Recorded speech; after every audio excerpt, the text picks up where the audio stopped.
No perfil de hoje eu estou conversando com o ator, diretor e produtor muito talentoso, Alexandre Lino. Alexandre, deixei uma pergunta para você. No meio artístico, você sofreu algum tipo de preconceito?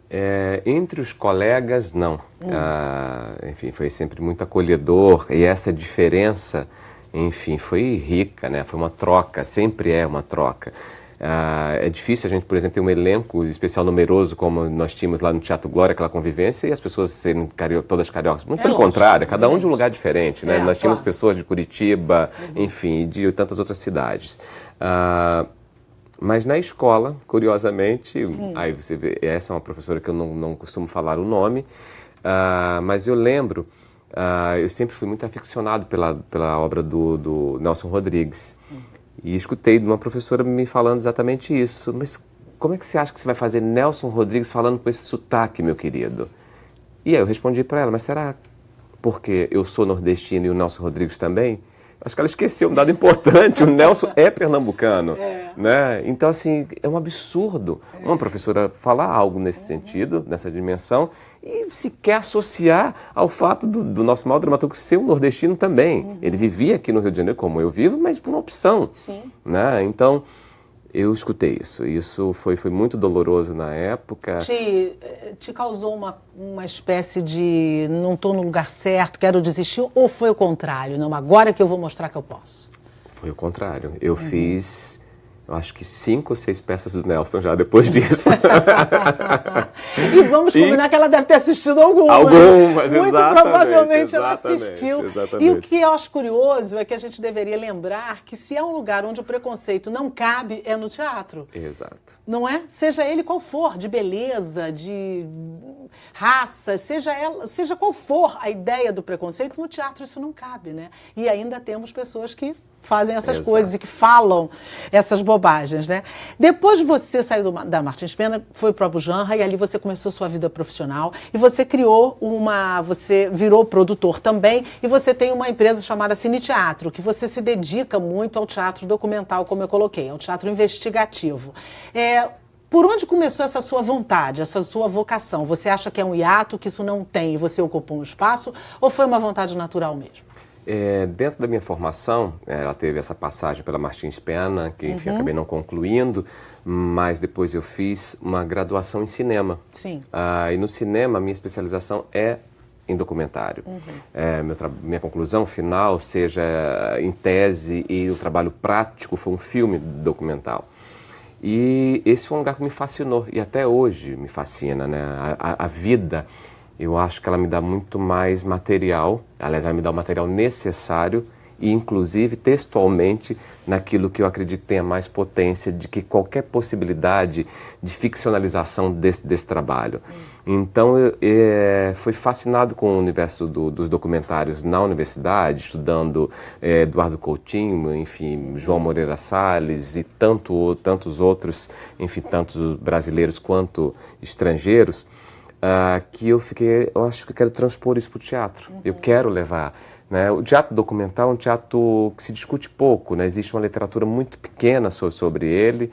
Em São Paulo já existe um movimento, mas quando eu começo no Rio ainda era uma coisa muito discreta, né? Tanto que havia uma necessidade de explicar um pouco para a imprensa por que essa denominação e não o gênero, né? Comédia, drama. É porque o documental ele pode ser engraçado, né? O documental ele pode ser tudo, na verdade. E você né? faz isso com os seus espetáculos. Eles têm humor em alguns casos, outros não, porque nem tudo tem que ter humor, mas você faz isso, faz muito bem, e ele continua sendo um teatro documental. Exato. Aí é uma forma de fazer o teatro, né? Não seria o gênero. Também tem essa discussão, né? O documental entra como? Ele entra como gênero, ele entra...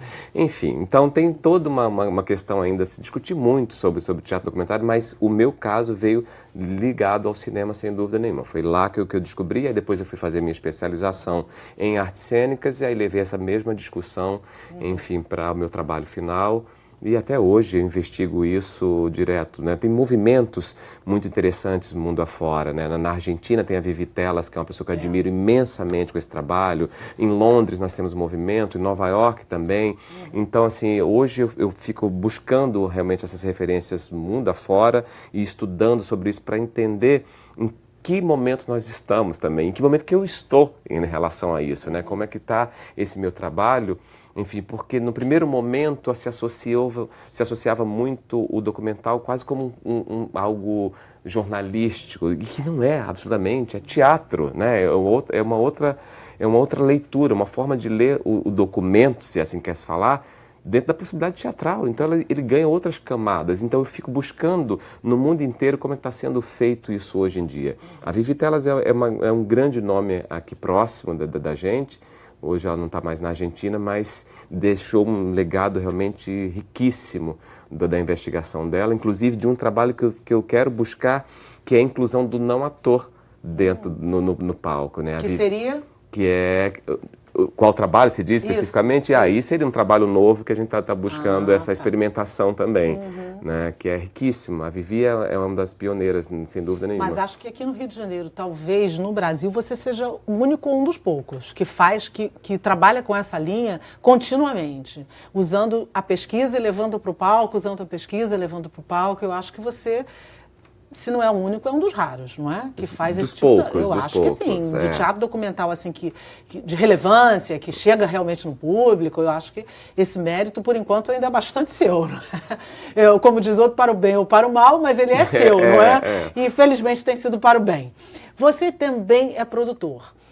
E hoje é comum, todo mundo sabe que quem quer não ficar parado precisa se produzir, porque senão fica muito difícil você esperar que o convite venha. Uma dos nós da produção é sempre a captação. É o momento mais difícil, não é? Além desse, onde você acha que a coisa pega mais? Olha, a captação, sem dúvida, é o nosso grande calcanhar de Aquiles no Brasil, né? As linhas de fomento elas estão cada vez mais escassas, né? Infelizmente, em todas as esferas, seja municipal, estadual, federal, a gente se depara aí com quase não linhas de fomento. É uma lástima a gente ter chegado nesse momento. Mas, parece brincadeira falar isso. A gente, quando trabalha sem o incentivo, né? A gente busca parceiros, né? A gente busca apoios, etc. e tal. E uma das grandes dificuldades no teatro brasileiro, eu brinco muito com os meus colegas isso, você consegue um teatro para fazer o teu espetáculo, você não consegue um espaço para ensaiar. Também. Isso é curioso, sabia? Isso é uma das grandes dificuldades que nós temos quando vamos realizar um espetáculo, é encontrar uma sala para ensaios. É verdade. Sempre, porque é muito dispendioso, é muito caro as poucas que tem. É o tipo de coisa que hoje não se faz muita concessão, nem parcerias, nem apoios. Então, se você tem um projeto que está sem incentivo, dificilmente você consegue um espaço que queira dar ceder isso de uma forma que não seja cobrando, né?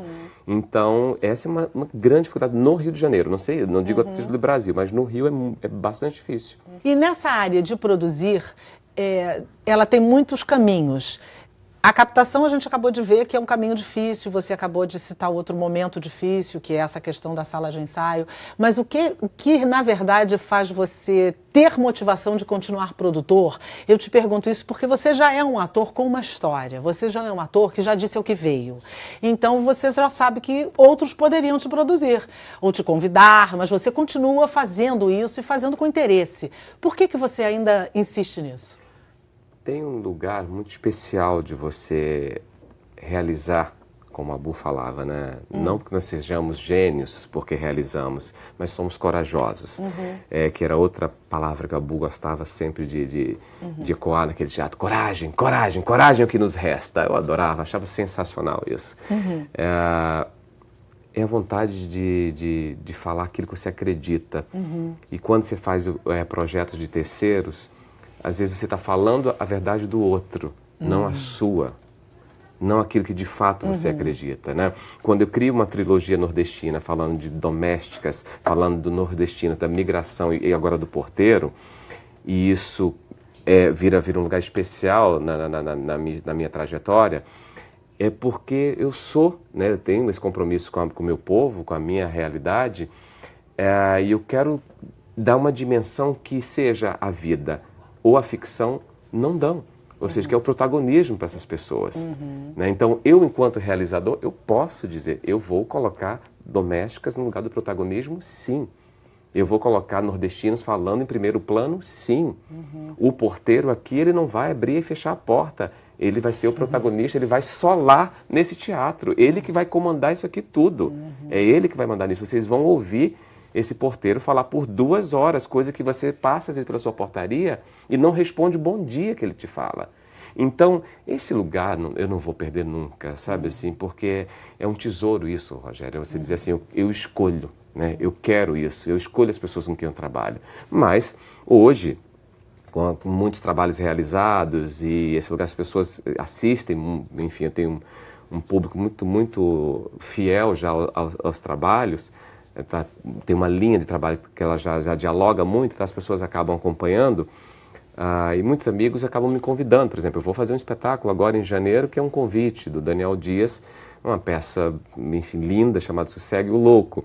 Ano passado, esse ano, aliás, 2018, eu fiz uma peça também convidada pelo Ernesto Piccolo, né, que foi o Fantasma Autoral. O ano anterior, eu fiz uma peça do Eduardo Filippo, né, com esses fantasmas. Então, assim, há os convites, eu não os recuso. Eu só preciso, primeiro, ser tocado por aquela proposta, por aquele texto, ou pela arte que esses amigos produzem, sim, que foi o caso de dizer sim para todos, sim, esses, e que eu tenho agenda também. O fato de você empreender, sem dúvida nenhuma, é um dos outros benefícios, é que você tem sempre trabalho, né? Você está sempre ocupado, né? Você está sempre trabalhando, mas é isso, a fala é o mais importante para quem empreende.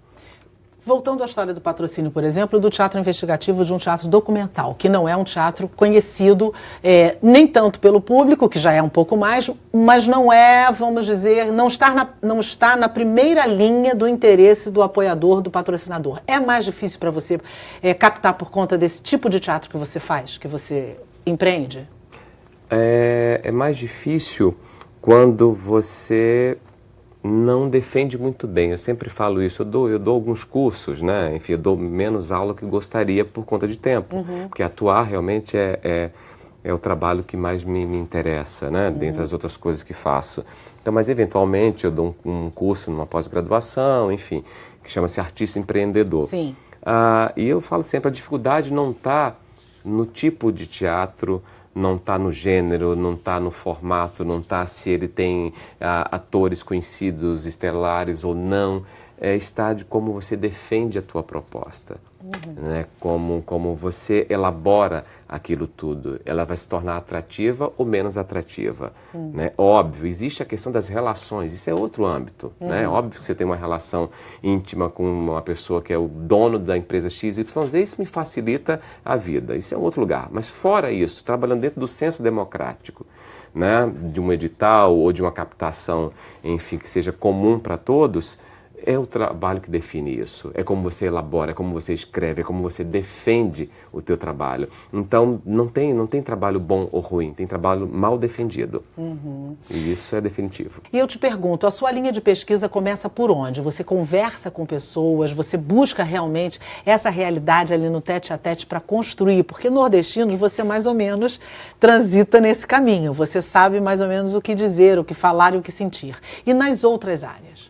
Então, eu não costumo usar muito a denominação dar voz. É um lugar que me incomoda um pouco, porque todos nós temos vozes, né?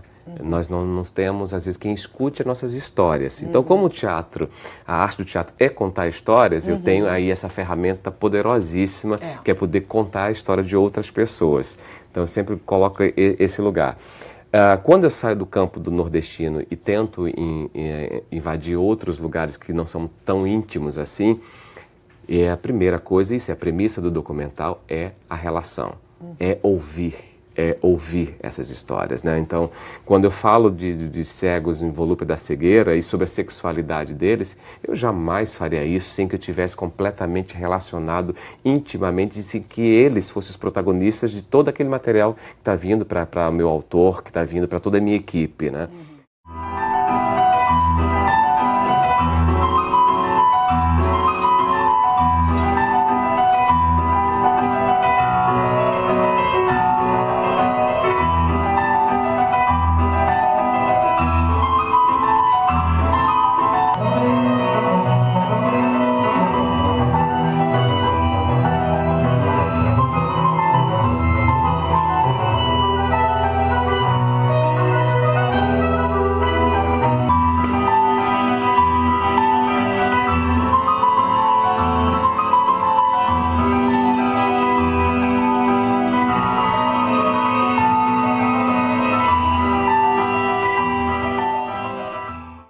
Então, no Volúpia eu tive, além da relação com os meus atores cegos, a relação com o Instituto Benjamin Constant. É um instituto de referência. Sim. É a segunda vez, curiosamente, é a terceira vez agora que eu vou trabalhar nesse espetáculo novo que eu vou fazer ano que vem, eu vou fazer um cego. E eu acabei de conversar há pouco, eu falei, é necessário que a gente crie essa aproximação. É necessário que a gente mais escute do que fale. É exatamente aí que está. Se a gente se deixa preencher com o que o outro nos fornece nesse sentido, aí a gente tem material de verdade. Né? A gente não pode entrar com as nossas preconcepções, com nossos pré-argumentos, com nossos conceitos artísticos ou preconceitos que temos sim também acerca de qualquer coisa, né? Acerca de qualquer universo. A gente tem que ouvir muito. Então, é a partir disso que eu me abasteço e consigo aí distribuir para a minha equipe inteira. Você fez, por exemplo, em Nordestinos, você escolheu um diretor que era nordestino, que era o Tuca Andrada. Excelente diretor, excelente ator. E ele tinha, de certa forma, um viés com aquela história por ser nordestino. Isso é uma equação que você procura fazer a cada trabalho que você faz, procurar alguma identidade daquele diretor com aquele trabalho? Eu queria que você respondesse para a gente também no próximo bloco, porque nós vamos fazer um rapidíssimo intervalo nesse papo delicioso aqui com o Alexandre Lino e eu volto já. Não sai daí não, que é rapidinho.